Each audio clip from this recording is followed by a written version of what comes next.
So ayan mga bossing, may panibagong tutorial na naman tayo about dito sa EM50. Okay? So sa hindi pa masyadong kabisado dyan, sa mga baguhan din, sa hindi pa nila alam yung mga wiring ng bottle EM50. So kung mapapansin nyo, ganito yung standard ng EM50 na first generation. So hindi ko lang alam kung first generation to. Okay? So yan. So ituturo ko sa inyo kung paano natin kukunin yung post button nito, tapos yung sa ignition switch saka sa throttle niya. Okay? Yung wiring nito. Kapag ganito yung socket nyo. So dalawa lang siya. Okay? So sa iba naman kasi ano siya, yung mga ganitong EM50, so pinoprogram na. So ito hindi na siya pinoprogram. Ayan. So ituturo ko sa inyo kung paano natin kukunin yung importante lang dito na wiring para gumana sa ating e-bike. So dito may stock na ako dito na nakalagay dito sa mismong e-bike ko. Ayan. So ang gagawin ko na lang dito, kung ano yung wiring ko dito, so ganun din yung gagawin ko dito. So ito hiwalay na siya dahil nakakabit na yan dito sa pinaka harness ng e-bike. Okay? So ito kasi bibilin to ni bossing. So susubukan ko muna, ipapakita ko muna sa kanya na legit na gumagana siya bago ko ipa-shipping para wala siyang complaint. Okay? So ito yung stock niya. So ito naman yung kukunin ni bossing. So tetesting ko muna, pagaganahin ko muna dito sa e-bike na to, tapos bago ko siya balutin, tapos ipa-shipping ko. Okay? Yan. So ang gagawin ko dito, unang-una mga bossing, ayan na, ikabit ko na yung negative positive niya. Ayun yung positive, tapos ito naman yung negative. Okay? Yung phase wire niya ito, tapos yung sa hall sensor. Ayan. So dito may bakanting socket dito. Ito naman yung sa alarm. Yan. So wag na nating kabitan muna. Okay? So dito may kukunin lang ako dito. So iibahin ko yung socket nito. Gagayahin ko dito sa kabila. Hiwalay na siya. So bali itong apat na socket na to, ito yung nakakabit dito sa harness ng e-bike. Ayan. Okay? So kukunin ko muna to. Yan. So ito na mga bossing, natanggal ko na yung sa isang socket. So halos lahat doon kinuha ko sa 6 na butas. So may natanggal lang dito na isa. Yan. So ang gagawin ko naman dito mga bossing,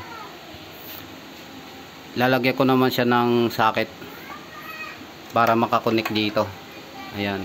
So itong kulay dilaw na para sa ignition, so pansamantala isuksok ko na lang muna dito sa likuran. So dito. Okay? So sa speed pala mga bossing, dito sa may speed niya, yung lalabas yung display niya para gumana yung speed. So ang gagawin nyo pala dito mga bossing, so ito yung ginawa ko. Ayan. Ito yung speed niya sa may panel niya. Ayan. So kinunik ko yan dito sa may kulay blue.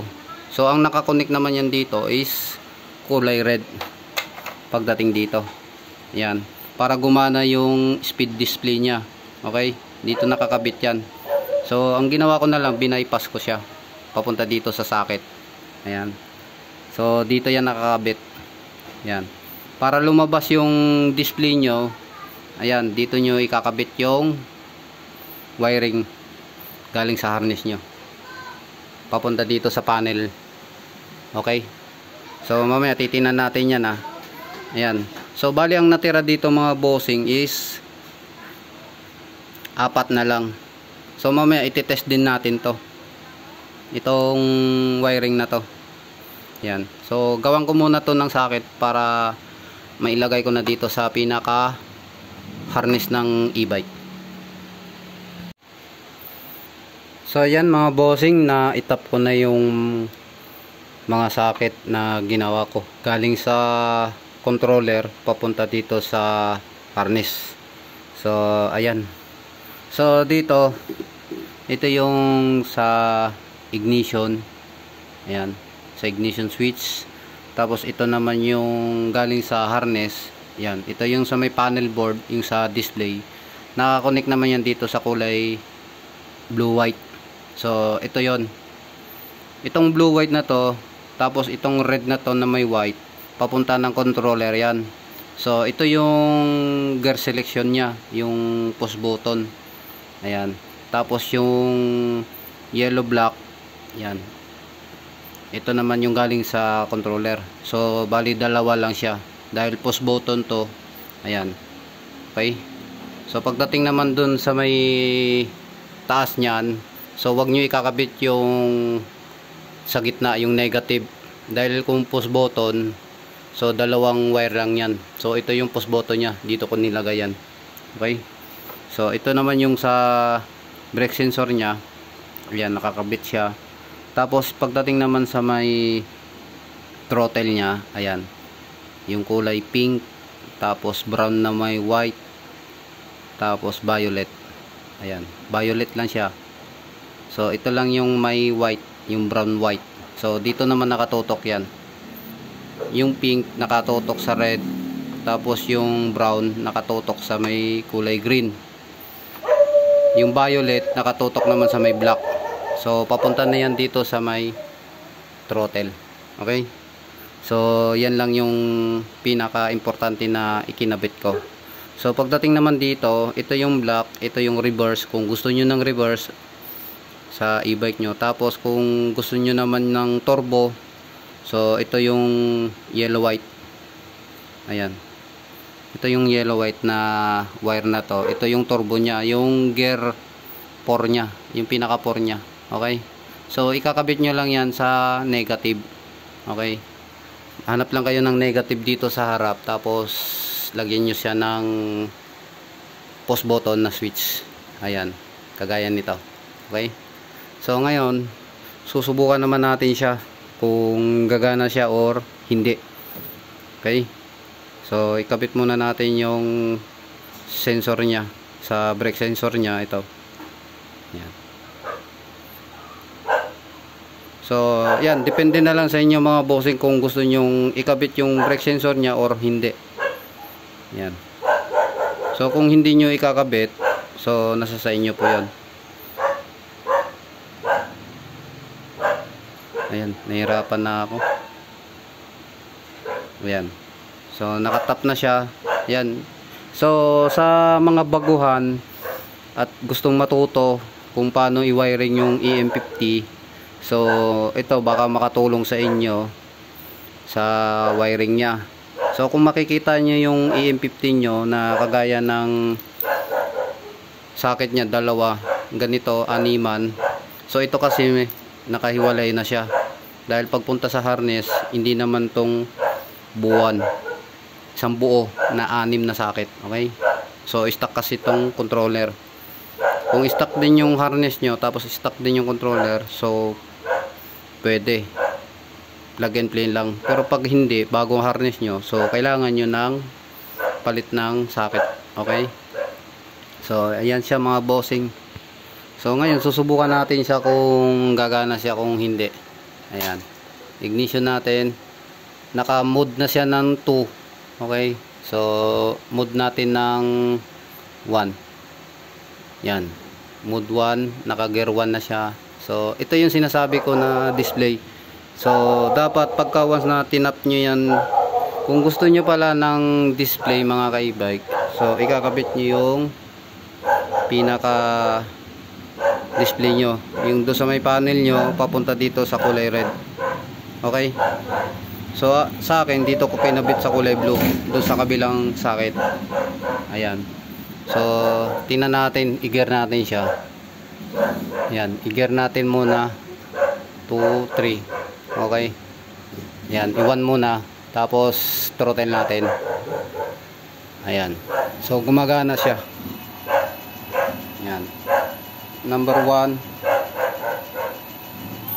2, 3. Ayan. 3. Okay. So sa sensor naman, sa brake sensor, ayan, gumagana siya pagka hinawakan natin yung brake master. Ayan. So pagka once na lumabas yan, kahit i-throttle nyo yan, hindi siya gagana. Itong throttle nyo.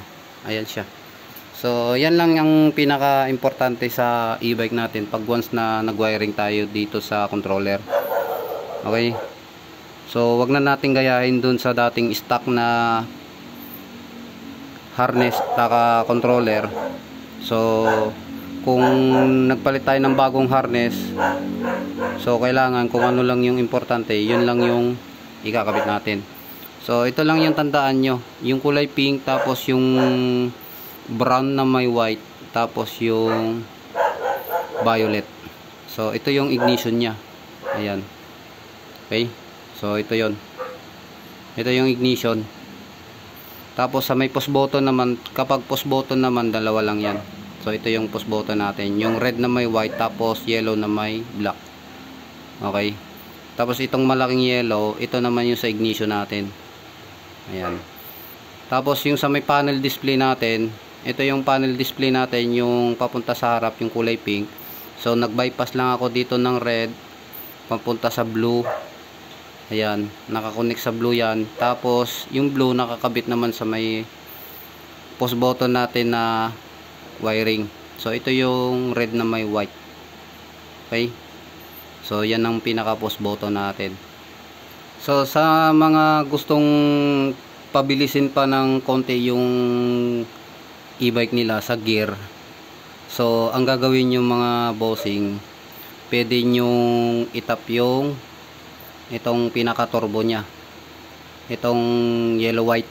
Ayan, ito yung yellow white, ito yung turbo nya, yung gear 4. Okay. So pwede nyong itap yan kung may switch pa kayo doon na push button. So kagaya nito, pag pinos nyo yan, so magtuturbo siya. Okay. So itap nyo to sa negative ng harness nyo. So kukuha kayo ng isang negative doon, tapos itap nyo sa may push button, tapos ito itap nyo rin sa push button. Okay. Pag once na pinos nyo yon, so magtuturbo siya.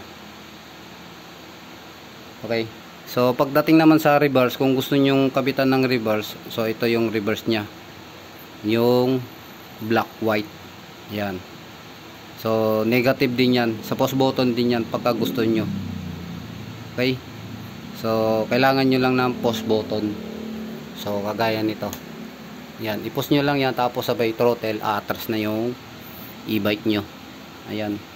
So yan lang ang pinaka mahalaga para sa akin at sa mga baguhan. Kung gusto nyo lang ng importante lang yung ikakabit nyo sa harness nyo, so ito lang yung kailangan natin. Yan, yung sa gear nya, tapos throttle, tapos ito yung sa ignition. Okay. Tapos sa may panel display nya. Ayan. Yan.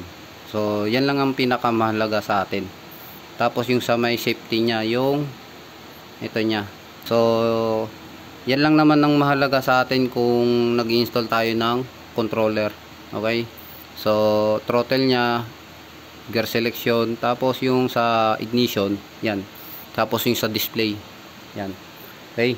So dito na tayo sa harap. Yan. Okay. Ayan siya mga bossing. So yan. So ngayon natapos na yung tutorial ko sa inyo. So sana nakatulong ako sa inyo mga bossing, lalo na doon sa mga baguhan.